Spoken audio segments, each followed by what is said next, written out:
श्यामानी maths classes में आपका हार्दिक स्वागत है।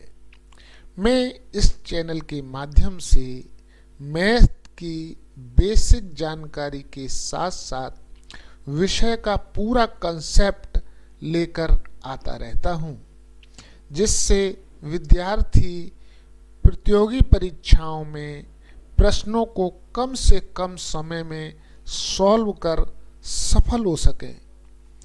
आप सभी से अनुरोध है, वीडियो को पूरा देखें। यदि मेरा प्रयास आपको अच्छा लगे तो लाइक करें, शेयर करें तथा सब्सक्राइब करें, जिससे मेरे आने वाले सभी वीडियो आप तक शीघ्रता से पहुंच सकें। इस कड़ी में मैं लेकर के आया हूं किसी संख्या का स्क्वायर रूट निकालने की ट्रिक का दूसरा भाग। इसके अंतर्गत हम समझेंगे कि किसी पूर्ण वर्ग संख्या के दो पूर्ण वर्गमूल होते हैं। इसके लिए मैं आपको ये बताना चाहता हूँ, किसी भी संख्या के दो वर्गमूल होते हैं। जैसे मान लीजिए कोई संख्या है 16 का यदि हम स्क्वायर रूट निकालेंगे तो इसका जो मान होगा 4 भी हो सकता है और -4 भी हो सकता है। तो हम ये समझेंगे, ये -4 का भी जब हम स्क्वायर करेंगे तो 16 आएगा, और अगर +4 है तभी भी 16 आएगा। तो ये बात क्लियर हो गई है कि किसी भी संख्या का माइनस भी हो सकता है वर्गमूल और प्लस भी हो सकता है। चलिए नेक्स्ट पॉइंट्स के अंतर्गत हम चलते हैं। प्रथम n प्राकृतिक विषम संख्याओं का योग n स्क्वायर होता है। जैसे प्राकृतिक संख्या यानी नेचुरल नंबर पहले हम समझ लेते हैं। नेचुरल नंबर,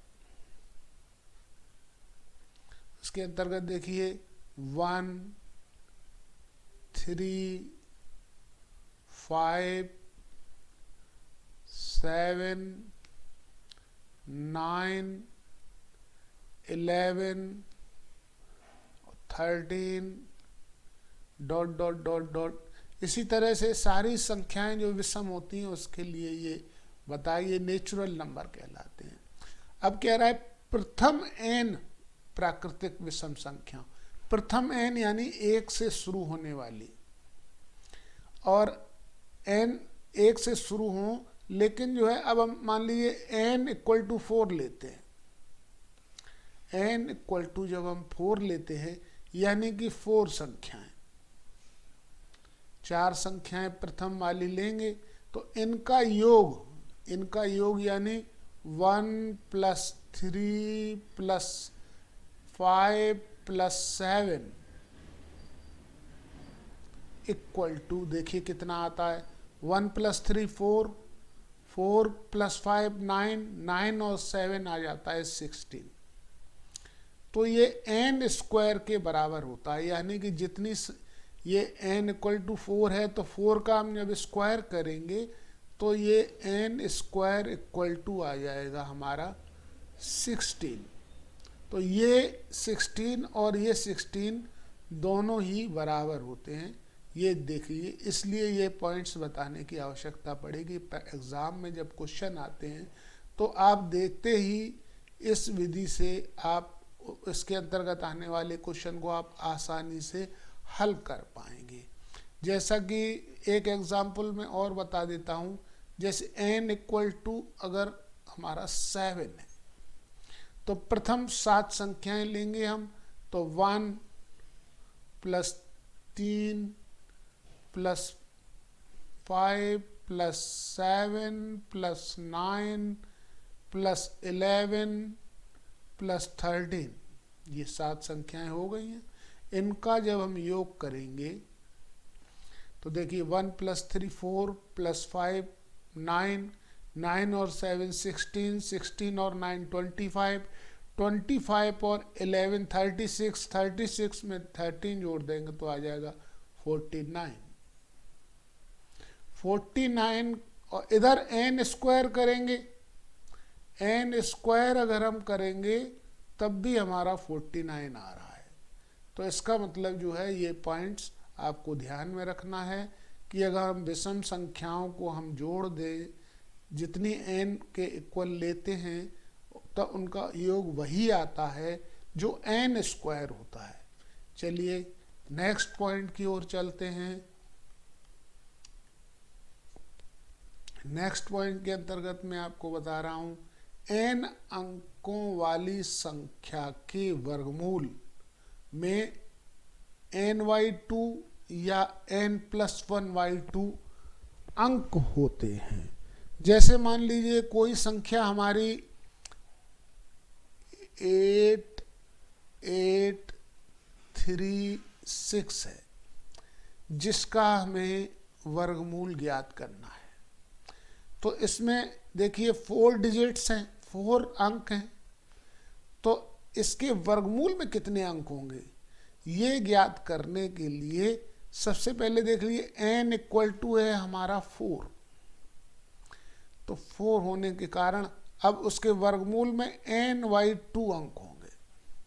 चूंकि ये सम है तो n/2 अंक होंगे, तो 4/2 = 2। तो इससे ये ज्ञात करने के लिए कि उसके वर्गमूल में कितने अंक होते हैं, तो संख्या के अंकों को गिन करके हम 2 का भाग दे देते हैं।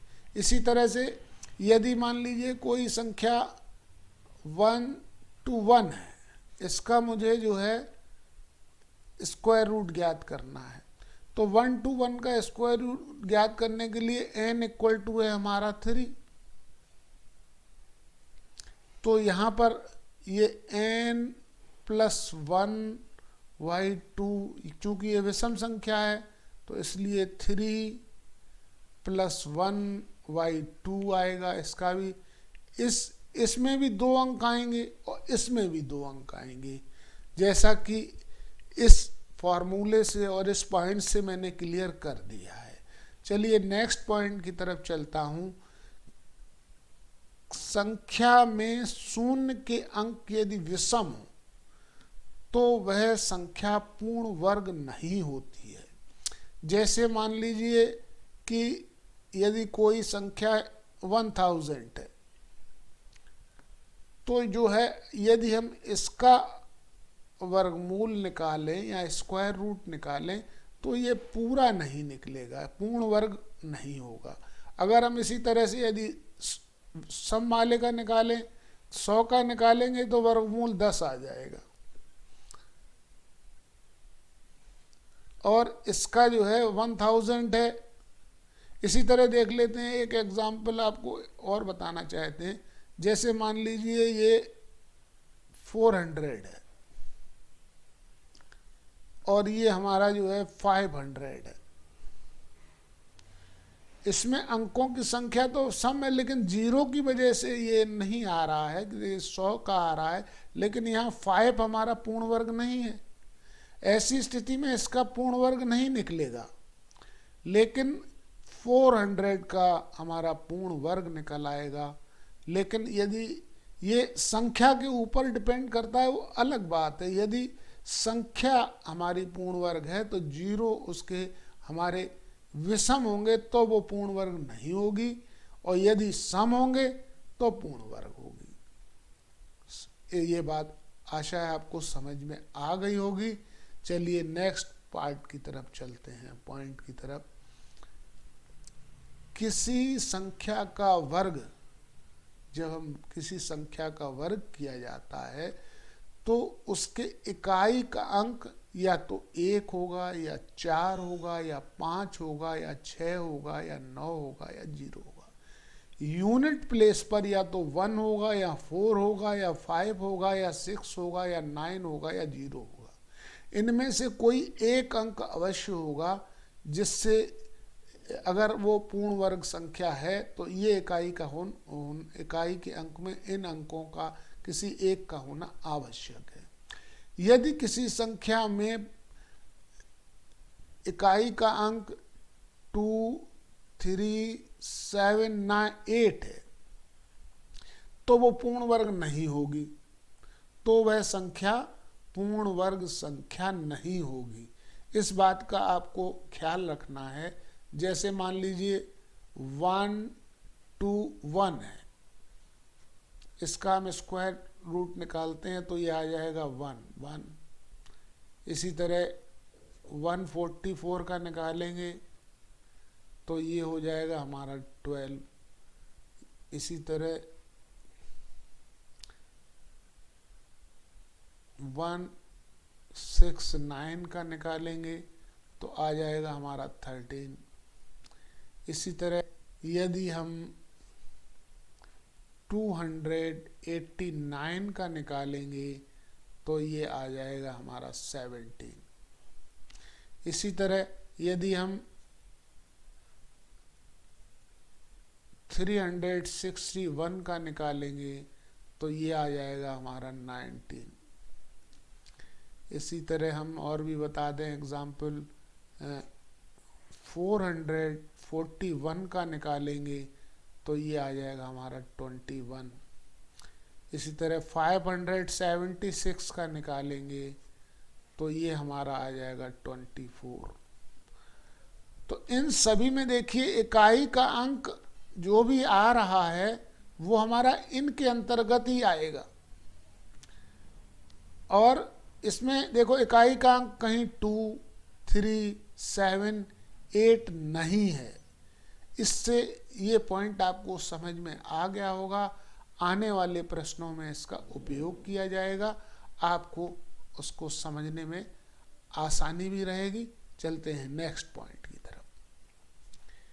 अब ये पॉइंट आया है कि किसी संख्या के वर्ग के अंकों का योग, यानी कि यदि कोई संख्या हमारी है 1 to 1 है, जैसे किसी संख्या मान लीजिए 11 का स्क्वायर, ये 1 to 1 होता है, तो इसके अंकों का योग यानी 1, 3, 1, 2, 1 यानी 1, 2 और 1, इनका योग या तो 1 होगा या 4 होगा या 7 होगा या 9 होगा।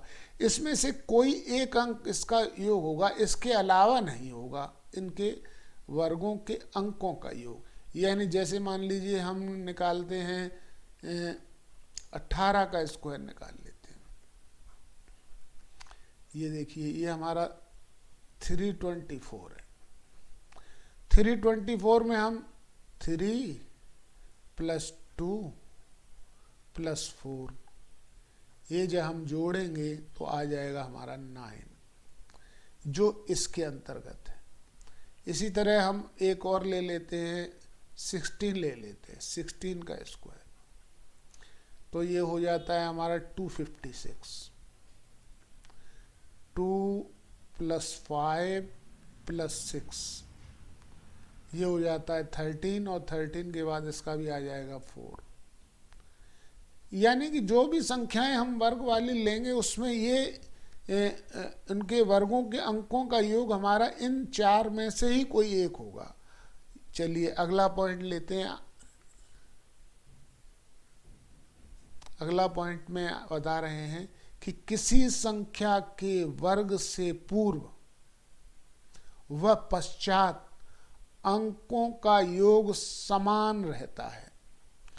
अंकों का योग समान होता है। कभी कभी एग्जाम में बहुत बड़े बड़े प्रश्न पूछे जाते हैं कि इसका वर्गमूल बताइए, और उसमें 4 ऑप्शन दे दिए उन्होंने, तो इसको वहाँ पे हम वर्गमूल सॉल्व नहीं करते हैं। ऐसी स्थिति में हम उनके अंकों का योग कर लेते हैं और ऑप्शंस के भी अंकों का योग करके और निकाल लेते हैं। जैसा कि मैं इस एग्जाम्पल के अंतर्गत आपको बता रहा हूँ, 1 + 4 + 7 + 1 + 3 + 6 + 9 इनके अंकों का योग देखिए। तो हम आपको एक बात बता दें, अभी हम C9 का कंसेप्ट आपको आगे समझाएंगे, लेकिन फिर भी मैं आपको शॉर्ट रूप में यहाँ बता दूँ, यदि किसी संख्याओं के अंकों का योग जब 9 हो जाता है तो उसे 0 मान लिया जाता है। बस इसी पॉइंट को आप अभी ध्यान रखें, से सभी बाद में देखेंगे। पहले जैसे ये 9 है तो इसे हम जोड़ेंगे नहीं, ये 0 हो गया। 3 और 6 9 हो गया, ये 0 हो गया। 1 7 1 ये 9 हो गया, ये भी छोड़ देंगे हम। ये हमारा 4 बचा, तो इस अंकों का योग हम जोड़ेंगे तो 4 आएगा। चलिए 4 आ गया। अब हम क्या करेंगे, अब हम इनके ऑप्शंस के अंकों का योग देखेंगे।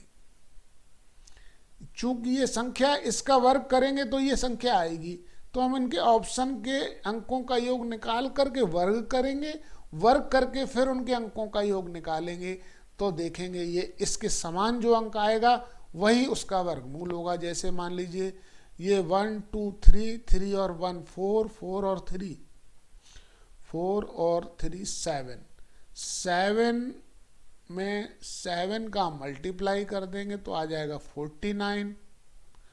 49 को जब हम 9 हो गया तो ये 0 हो गया, तो इस तरह से ये हमारा इसका आ गया 4। ये देखिए अब आता है इसका नंबर 1 3 1 2 हो जाएगा 3 3 2 5 5 3 8 हो जाएगा। 8 में 8 का हम मल्टीप्लाई करेंगे तो उसके बाद हमारा आएगा 64। 64 का आ जाएगा हमारा 1।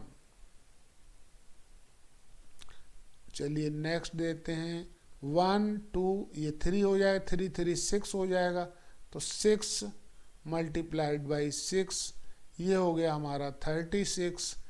इसका आ गया हमारा 9। इस ऑप्शन का देख लेते हैं 3 3 3 यानी 9 हो जाएगा। 9 मल्टीप्लाइड बाई 9 तो यहाँ आ जाएगा हमारा 81। 81 का हो जाएगा हमारा 9। 9 जब आ जाता है तो उसको 0 भी कह सकते हैं, 9 भी कह सकते हैं।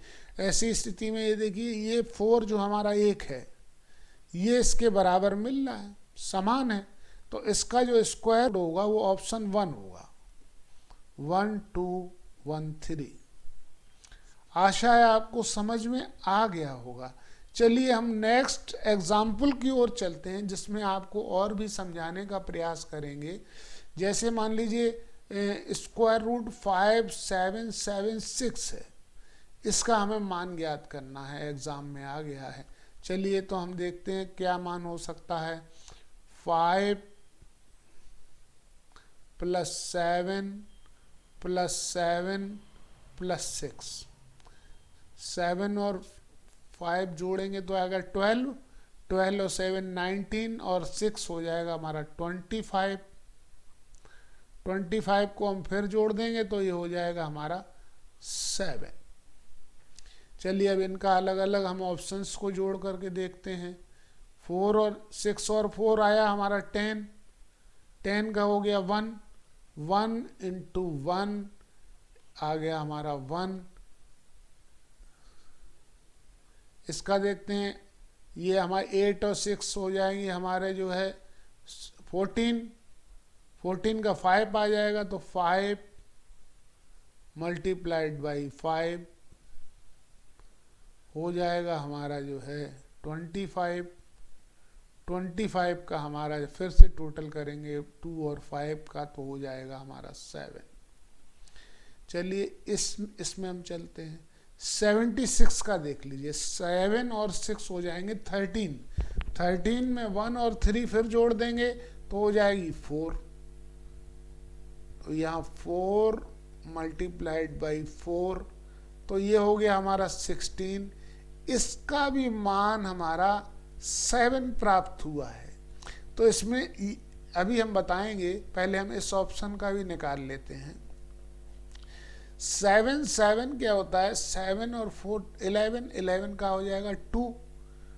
2 मल्टीप्लाइड बाई 2 इक्वल टू आया 4। तो इसमें 2 अंक देखिए, इसमें भी 7 आया है 1 डिजिट पे, इसमें भी 1 डिजिट इसकी जो है टोटल आया है 7 आया है। तो ऐसी स्थिति में हम 8 का स्क्वायर करेंगे तो हमारा 64 होता है, जो हमारा 57 से अधिक है, इसलिए ये इसका स्क्वायर रूट नहीं हो सकता।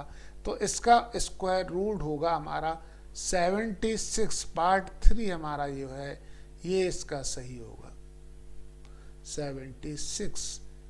ये आंसर इसका सही होगा। आशा है आपको समझ में आ गया होगा। चलिए हम नेक्स्ट पॉइंट की तरफ चलते हैं। ऋणात्मक संख्या का मान हमेशा काल्पनिक होता है। वर्गमूल जब हम किसी ऋणात्मक संख्या का लेते हैं तो 4 का तो वर्गमूल निकल आता है, 2 वर्गमूल -1 अंदर रह जाता है। तो ये जो -1 है ये मान इसका पूर्ण नहीं निकल सकता, ये काल्पनिक मान कहलाता है। क्या कहलाता है? काल्पनिक मान। काल्पनिक, इमेजनरी वैल्यू, ये इमेजनरी वैल्यू होती है। चलिए नेक्स्ट पॉइंट की तरफ चलते हैं। पूर्ण वर्ग संख्या का वर्गमूल निकालने की ट्रिक। पूर्ण वर्गमूल संख्या का ट्रिक निकालने के लिए सबसे पहले मैं आपको बता दूं, यदि कोई संख्या मान लीजिए यदि 11 है जिसमें इकाई का अंक 1 है, तो इसका जब हम स्क्वायर करेंगे तो ये हमारा आ जाएगा 121। इसी तरह हम 9 का जब हम स्क्वायर करेंगे तो ये हो जाएगा हमारा 81। तो इसमें भी देखिए इकाई का अंक 1 है, इसमें भी इकाई का 1 है। यदि किसी संख्या में इकाई का अंक 1 हो या 9 हो तो उसका जब हम स्क्वायर करेंगे तो उनके भी इकाई का अंक 1 ही होगा। देखिए इस टेबल के माध्यम से मैंने आपको ये बताया। ये बात आपको इसलिए ध्यान रखनी है कि आने वाले प्रश्नों में जब हम सॉल्व करेंगे, ट्रिक के माध्यम से वर्गमूल निकालेंगे, तो ये मेथड अप्लाई होंगे उसमें। चलिए हम नेक्स्ट पॉइंट बता देते हैं।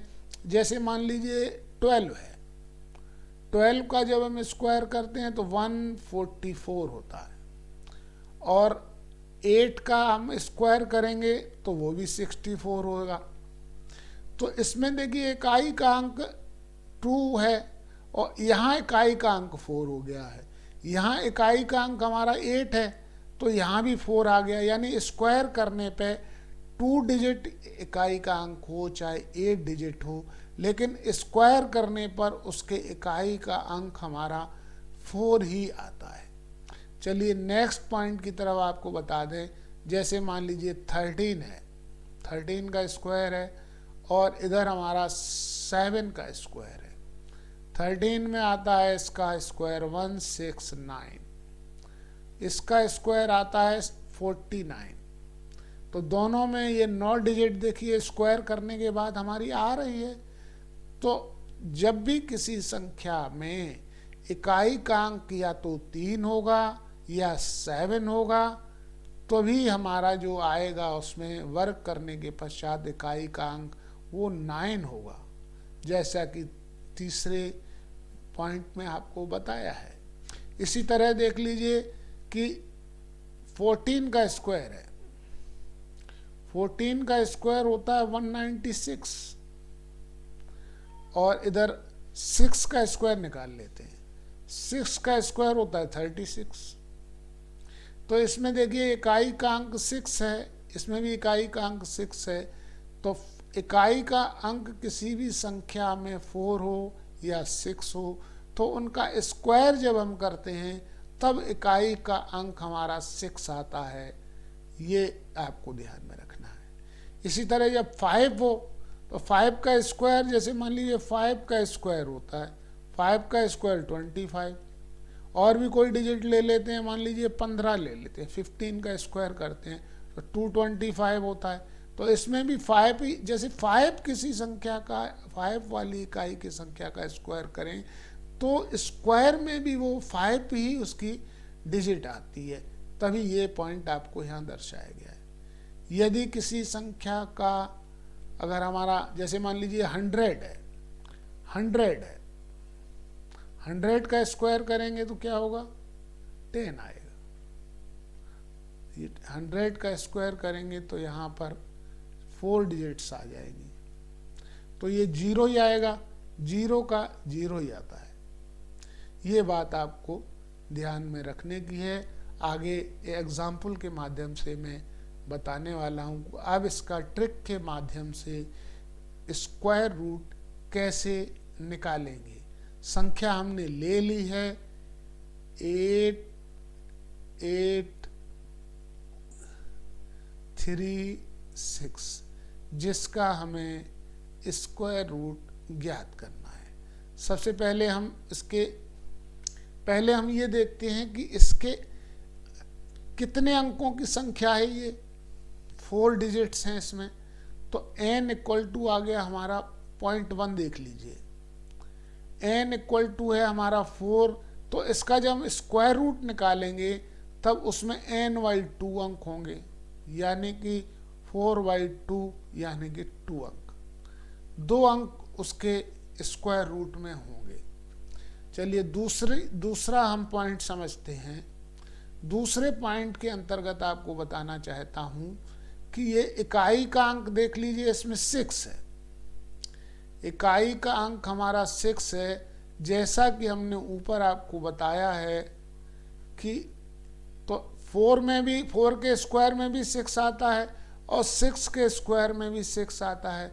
यदि 4 की इकाई का अंक हो या 6 इकाई का अंक हो, दोनों के स्क्वायर करने में हमारा 6 आता है। तो जब हम इसका स्क्वायर रूट लेंगे तो या तो 4 आएगा या 6 आएगा। इसमें मैंने ये बात पता लगा ली है कि इकाई का अंक हमारा कौन सा आएगा। इकाई का अंक से मैंने ये पता लगा लिया कि इसके स्क्वायर रूट में इकाई का अंक क्या हो सकते हैं। चलिए थर्ड पॉइंट के अंतर्गत मैं आपको बताने वाला हूं। थर्ड पॉइंट के अंतर्गत बताने वाला तो अब हम इस पर विचार करेंगे 88 पर। 88 की ऐसी संख्या का हम निकालेंगे, 88 बीच में लिख करके एक संख्या हम इससे पूर्ण वर्ग संख्या इससे कम वाली यहाँ लिखेंगे और इसके पश्चात वाली लिखेंगे।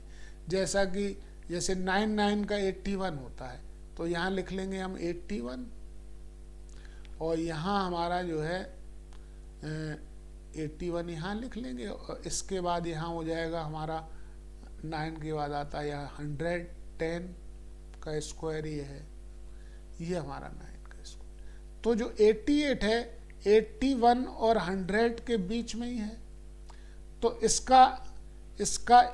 इसका है हमारा 9 और ये 10 के स्क्वायर के बीच में ही तो है। तो इसका जो वर्गमूल होगा या तो ये हमेशा कम वाली संख्या इसमें ली जाएगी। तो कम वाली संख्या हमारी ली जाएगी 9 है, तो ये तो हमारी 94 होगा या हमारा 96 होगा। इस संख्या का स्क्वायर रूट या तो 94 होगा या 96 होगा, जैसा कि इस बात से क्लियर है। अब हम देखते हैं कि ये 88 100 के नज़दीक है या 81 के नज़दीक है। तो हम देख रहे हैं कि 81 के नज़दीक है, क्योंकि 81 में 7 जोड़ देंगे तो 81 में 7 जोड़ देंगे तब 88 आता है। तो इसमें डिफरेंस है 7 का और इसमें डिफरेंस है हमारा 12 का। तो इसमें डिफरेंस कम है, तो डिफरेंस कम होने की वजह से इसका जो लोएस्ट संख्या होगी 94, तो इसका हमारा स्क्वायर रूट हमारा 94 आ जाएगा। आशा है आप समझ गए होंगे। इसमें कहीं कैलकुलेशन वाली बस पॉइंट्स का आपको ख्याल रखना है। चलिए हम नेक्स्ट एग्जाम्पल में फिर से बताने का प्रयास करते हैं, जिससे आप बिल्कुल क्लियर तरीके से समझ जाएंगे। जैसे मान लीजिए कोई संख्या दी है 9216, इसमें 0.1 क्या होगा। सबसे पहले हम ये पता लगाएंगे कि इसका जब हम स्क्वायर रूट लेंगे तो वो कितने अंकों की संख्या आएगी। यानी कि सबसे पहले n इक्वल टू यहाँ दिया है 4, तो वो संख्या आएगी हमारी 4/2 आ जाएगी हमारी 2। तो वो संख्या 2 अंकों की होगी। अच्छा, सेकंड स्टेप के अंतर्गत हम देखेंगे इकाई का अंक इसमें 6 है। पहले वाले एग्जाम्पल में भी इकाई का अंक 6 था, तो उसमें भी हमारी यूनिट प्लेस या तो 4 होगी या 6 होगी।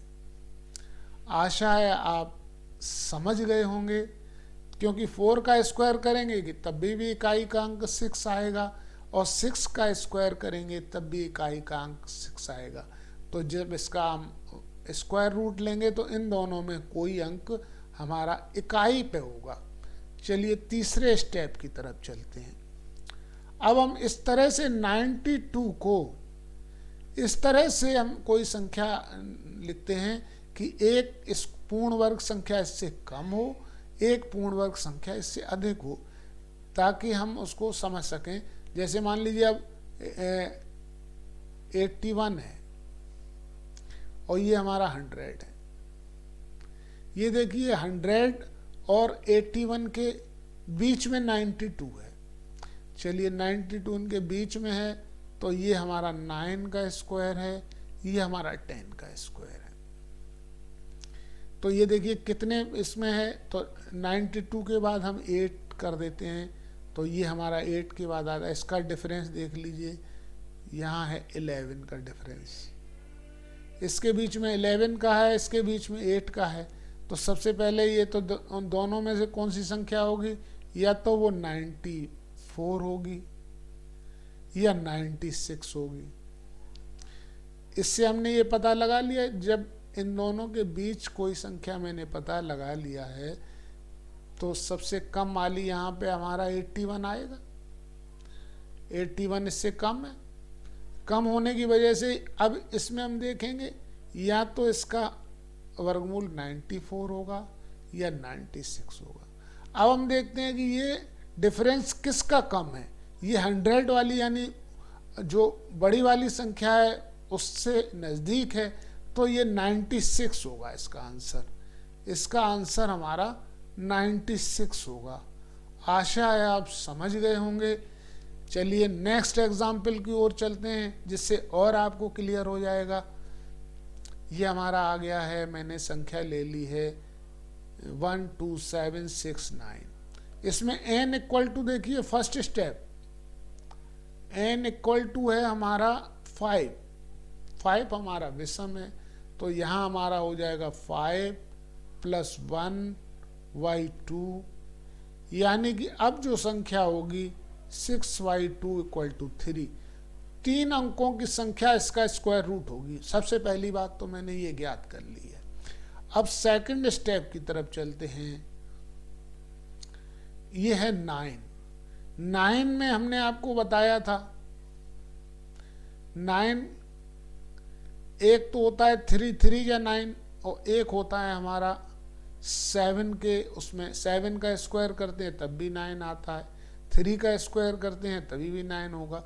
यानी कि इसकी यूनिट प्लेस यानी इकाई का अंक जब हम इसका वर्गमूल निकालेंगे तो इकाई का अंक या तो 3 होगा या 7 होगा। तीसरे स्टेप की तरफ चलते हैं। अब हम ऐसा कोई संख्या देखेंगे जो 127 से पूर्ण वर्ग हो, लेकिन 127 से अधिक ना हो, निकटतम हो।